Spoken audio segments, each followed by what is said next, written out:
Have you ever felt like no matter how fast you try to move, life keeps pulling you back to the same place?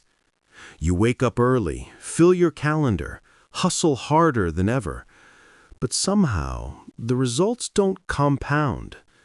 You feel productive, yet not progressive. You're busy, but not better. That's the strange paradox of success. Sometimes, the harder you push, the slower you actually go. Welcome to the long game. I'm Nathan, and before we dive in, I just want to take a moment to thank every single one of you.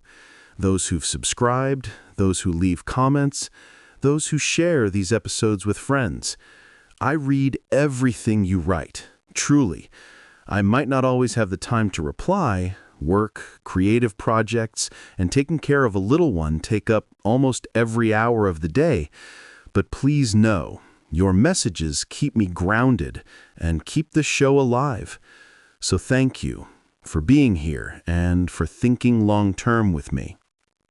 Now, today's episode explores something that almost every ambitious person wrestles with: the paradox of speed. When slowing down deliberately might actually be the fastest path forward. We live in a world that glorifies movement. We scroll through endless feeds filled with success stories, people who made it before 25, before 30, before we've even figured out who we are. We're told to move fast and break things, to hustle harder, to never stop. And that message has created a culture that confuses motion with meaning. But here's the thing. Speed has a hidden cost.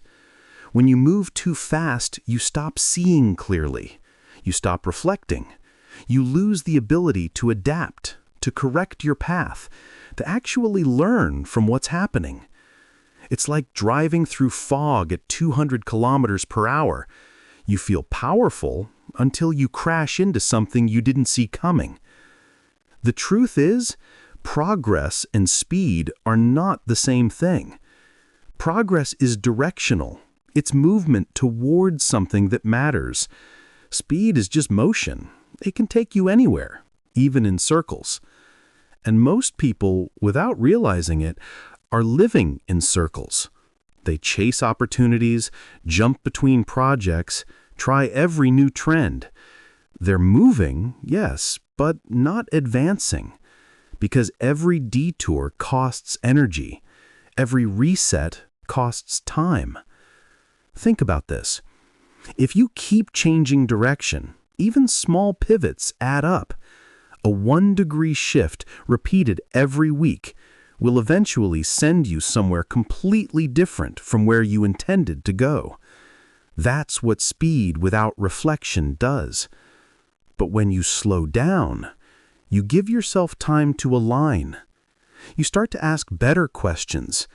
Why am I doing this? What's the goal behind the goal? What am I actually trying to build over the next decade? And that's when your actions begin to compound, because now they're built on clarity. Let's look at a few real-world examples. There's Warren Buffett, famous for reading over 500 pages a day. He moves slower than anyone on Wall Street, but over decades, his wealth outpaced almost everyone who tried to move faster. He once said, "You can't produce a baby in 1 month by getting 9 women pregnant. Some things simply take time." Or consider athletes like Roger Federer. He's not the fastest runner on the court, but he mastered rhythm, pacing, and patience, knowing exactly when to accelerate and when to glide. That's why he lasted longer than most of his rivals. In art, too, Michelangelo took 4 years to paint the Sistine Chapel ceiling. 4 years of daily, repetitive, disciplined work. He didn't rush it. He respected the process.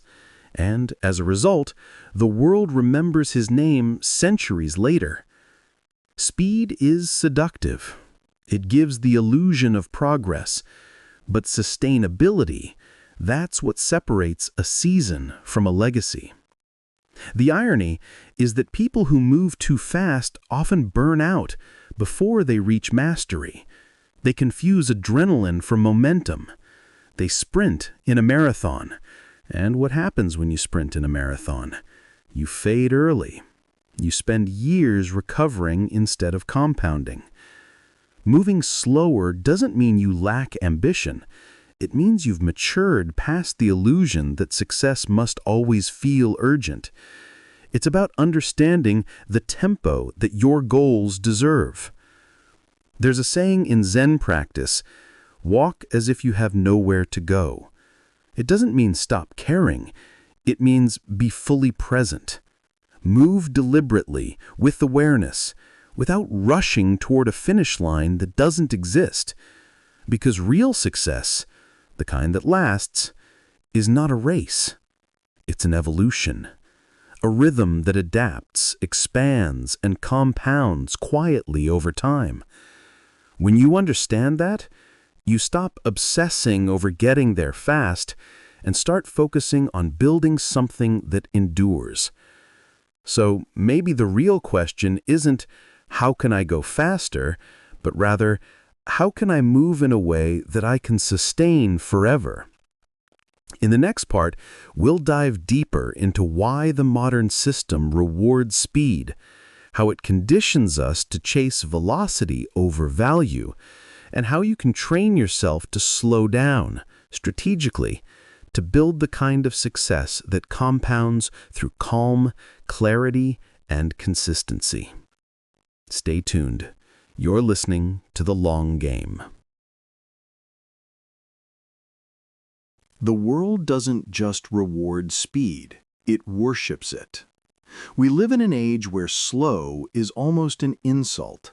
A product that's too slow, dead on arrival.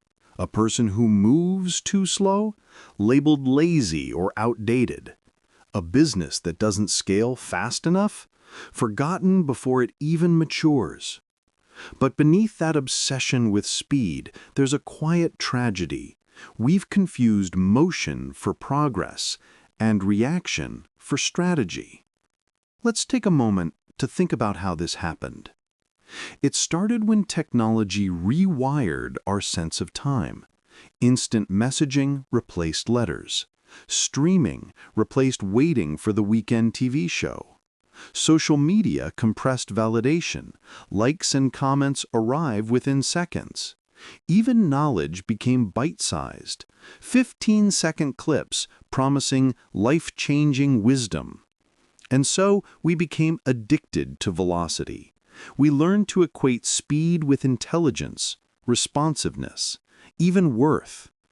The faster you can react, the more successful you appear.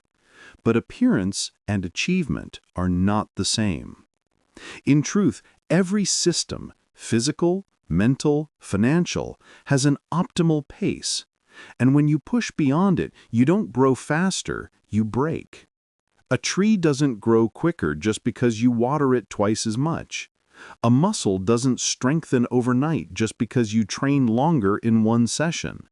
A business doesn't become more profitable just because it's scaled faster. Growth follows rhythm, not rush. And the paradox of speed is that it seduces us into mistiming that rhythm. Look at startups, for instance. In the early 2010s, blitzscaling was the buzzword. The idea was, grow first, figure out sustainability later. And yes, some succeeded spectacularly. But for every success story like Uber or Airbnb, there were dozens of cautionary tales. Companies that moved so fast, they skipped the foundations. Culture cracked, operations collapsed, leadership lost sight of purpose. Speed amplified both success and failure, because whatever you multiply by velocity, good or bad, expands faster. That's the hidden risk. If your fundamentals are weak, speed magnifies the cracks. If your direction is wrong, speed just gets you lost sooner. It's like firing an arrow. The faster it leaves the bow, the more precision you need in your aim. Otherwise, it doesn't matter how fast you shoot, you'll miss by miles. So, if speed is power, then stillness is wisdom, and the smartest people learn when to alternate between the two. Think of it like gears in an engine. First gear gives torque, the power to move from stillness. Fifth gear gives speed, the efficiency to sustain motion. But no engine can start in fifth. You burn the clutch, stall the car, or worse, destroy the machine. That's what happens when we try to skip the slow stages of growth. The learning, the building, the refining. The quiet parts no one claps for, yet they're the foundation of everything.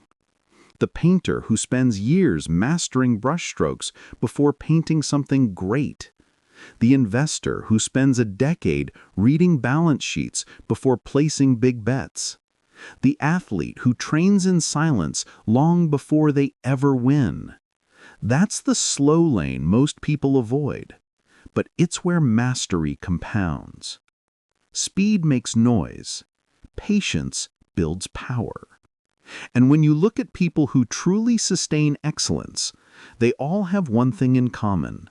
They control their pace. Bill Gates took think weeks, 7-day retreats of complete solitude, twice a year. No phone, no meetings, just thinking. Those weeks led to Microsoft's most important innovations. Steve Jobs was notorious for slowing decisions down until they felt right. He'd rather delay a product than rush one that didn't align with his long-term vision. Even Jeff Bezos said that speed is useful only when paired with high-quality decision-making.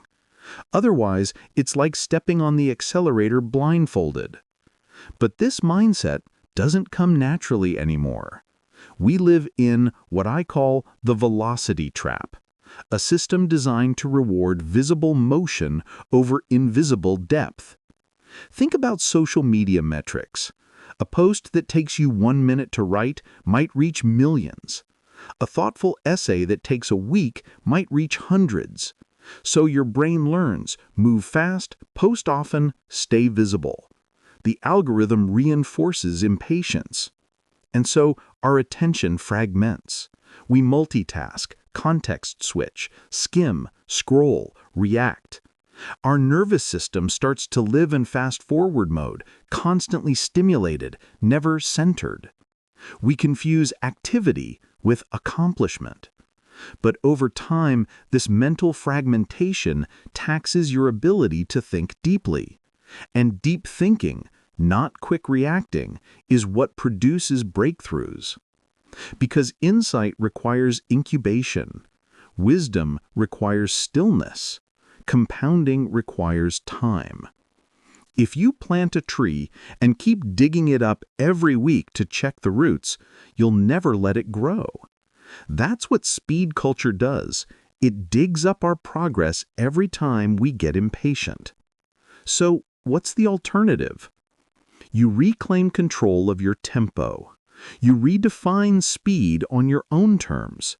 You separate the times to move fast, execution, momentum, seizing opportunity, from the times to move slow, reflection, design, understanding, alignment. You start treating patience as a performance skill, because it is. The ability to stay steady while everyone else is sprinting, that's what gives you an edge. Success isn't about who can move fastest. It's about who can move longest without breaking. In the financial world, this principle is obvious. A day trader might double their account 1 month and lose it all the next. A long-term investor compounds steadily, quietly, and inevitably overtakes them. Why? Because consistency beats volatility. Slow growth, compounded, outruns erratic bursts of speed. The same applies to health, relationships, learning, even creativity. You don't build a great body by training harder for 1 week. You build it by training smart for 10 years. You don't build deep love by rushing milestones. You build it by showing up every day for decades. You don't build mastery by consuming 1,000 tutorials. You build it by spending hours wrestling with one hard problem until you understand it. That's why slowing down is not anti-success. It's how success compounds. When you realize that, you stop measuring progress by how fast things happen and start measuring it by how well you can sustain them. And that shift from velocity to durability is what separates the ones who peak early from the ones that last. In the next part, we'll go even deeper into the mindset and practical strategies that help you move slower but achieve faster. We'll talk about timing, pacing, recovery, and why strategic slowness is not hesitation, it's precision. Because in the long game, every step counts, but only if you take it with intention. Stay tuned. You're listening to The Long Game. Let's talk about how to practice strategic slowness, how to move through life, business, and personal growth at a pace that multiplies your results instead of draining your energy. Because slowing down isn't about doing less, it's about doing what matters, longer, deeper, and better. There's a quiet power in knowing when not to rush. And the people who master that balance, they become unstoppable because they no longer burn out chasing momentum. They build it. Let's start with a truth that sounds simple, but takes years to live by. You don't rise to the level of your goals. You fall to the level of your pace. We all have big dreams: freedom, mastery, peace, impact, wealth, but the question isn't what we want, it's how long we can sustain the pursuit of it. That's what defines whether we reach it or not. The human body, the human mind, even the human spirit, they're built for rhythm, not endless acceleration. Nature doesn't sprint, it cycles. There's day and night, growth and rest, seasons of abundance and seasons of preparation. But modern life tries to delete those seasons, to stay in summer mode all year round, to harvest without sowing, to perform without pausing. That's why so many people feel like they're stuck, not because they lack talent or drive, but because they've lost sync with their natural rhythm. To reclaim it, we start with awareness of when to accelerate and when to anchor. Acceleration is about momentum. It's the burst of effort that pushes you into motion, like a rocket breaking through the atmosphere. You need it to escape gravity, your comfort zone, your excuses, your fear of judgment. But once you're in orbit, constant thrust burns fuel for no reason. The smart move is to glide, to let inertia carry you, adjusting only when necessary. That's how high performers sustain their careers. They know when to push and when to pause. They schedule rest not as a reward, but as a system, because they understand that stillness isn't the opposite of movement. It's what makes movement efficient. There's a reason top athletes spend as much time recovering as they do training. They know growth happens between the reps, in the silent hours when the body rebuilds. The same is true for the mind. Creative breakthroughs rarely happen during the sprint. They happen after, when you walk, shower, sit in silence, or stare out the window. That's when the subconscious connects dots. That's when wisdom bubbles up. Slowing down creates space, and space is where insight lives. When your mind isn't constantly reacting, it starts to reflect, and reflection is where strategy comes from. Without reflection, you're just guessing faster. So, how do you build a life that honors both pace and progress? Here are a few mental shifts that define slow mastery. First, measure depth, not distance. Instead of asking, "How far have I gone?" ask, "How deeply have I understood what I've done?" When you study something new, slow down until you can explain it simply. When you build a habit, slow down until it feels automatic. When you lead a team, slow down until everyone moves with clarity. Depth compounds. Shallow progress collapses under stress. 2. Redefine urgency. Most urgency is artificial, a pressure created by comparison. Someone else is doing more, posting more, earning more, so we assume we're behind. But being behind who exactly? You're not in the same game. You're not even playing on the same field. In the long game, you set your own clock. You move with intention, not insecurity. And ironically, when you stop rushing, you become faster, because your energy stops leaking into distraction. 3. Replace multitasking with sequencing. Multitasking divides attention. Sequencing directs it. It's not about doing everything, it's about doing one thing completely, then moving on. When you focus on one task with full intensity, you enter flow, that deep, timeless state where quality skyrockets. You finish faster because you slow down. Every hour of deep work replaces 5 hours of scattered effort. 4. Choose recovery as a discipline. In a world obsessed with output, recovery is rebellion. But it's also precision. The musician who never stops playing goes out of tune. The investor who never stops trading loses clarity. The person who never stops thinking eventually stops feeling.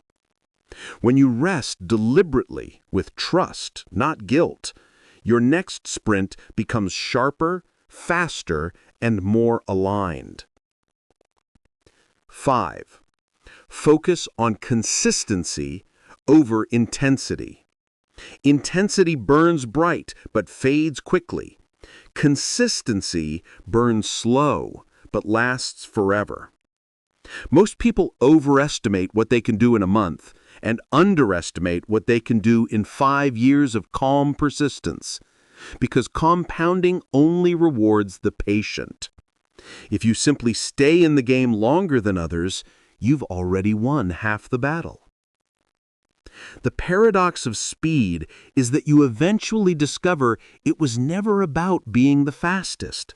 It was about being the most stable. The world will always try to pull you into chaos, new trends, new opportunities, new comparisons. But your power lies in rhythm, in knowing when to act and when to wait. Because waiting isn't weakness, it's control. It's the art of choosing the right moment instead of every moment. Let me leave you with a small visualization, something to carry with you after this episode. Imagine 2 runners on a long desert road. One sprints, gasping, sand kicking up behind them. The other moves steadily, measured steps, steady breath, eyes fixed on the horizon. At first, the sprinter disappears ahead, but the heat grows, the distance stretches, and 1 hour later, the sprinter is exhausted, while the slow runner is still moving, calm, enduring, compounding. That's how life works. You don't win by arriving first. You win by still being there when others have burned out. Slow doesn't mean small. Slow means sustainable. And sustainable wins every long game worth playing. So as you go back to your work, your craft, your goals, remember this: speed gets attention. Patience builds empires. Thanks for listening to The Long Game. If today's episode resonated with you, I'd love for you to share it with someone who's been sprinting too hard lately. Someone who needs permission to slow down so they can go further. And to you, the listeners who've stayed, who keep showing up week after week, thank you. You are proof that in a world of hurry, there are still people who believe in compounding time, in lasting value, and in steady, meaningful progress. Until next time, move with intention, build with patience, and play the long game.